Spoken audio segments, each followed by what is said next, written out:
Tras compartir unha xornada de traballo e diálogo coas mariscadoras de Carril, a vicepresidenta segunda do Goberno, Yolanda Díaz, acudiu ao segundo foro do mar para pechar o evento. No foro, a ministra puido coñecer de primeira man as demandas do sector. Dende a Mupesca agardan a aprobación da Lei de Pesca que permitirá aumentar o coeficiente redutor das traballadoras, pero tamén sinalaron os retos futuros, de coñecemento das enfermidades profesionais, aumentar a formación do sector e incluir as traballadoras nas mesas de diálogo e decisión.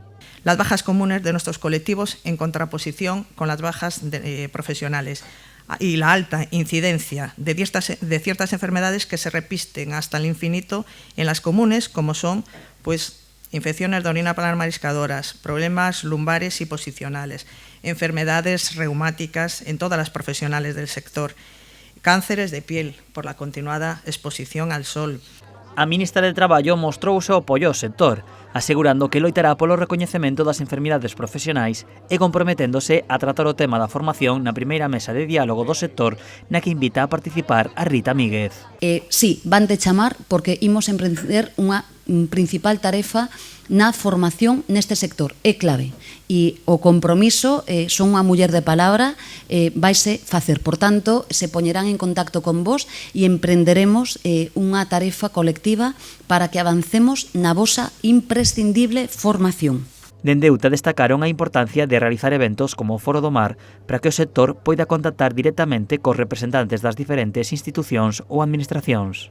Este acto está non adicado e impulsado, sobre todo, para que vos teñades todas e cada unha das garantías de protección social que tan inxustamente se levan padecendo ao longo de tantos anos. Na clausura tamén participou o Concello de Vilagarcía.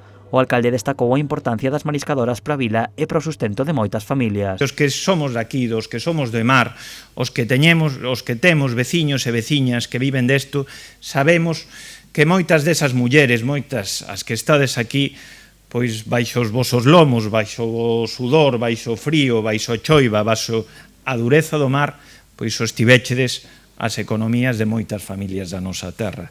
Ca intervención da ministra puxose fin a 2 días de diálogos, debate e conferencias para afondar nas problemáticas e nos obxectivos futuros do sector.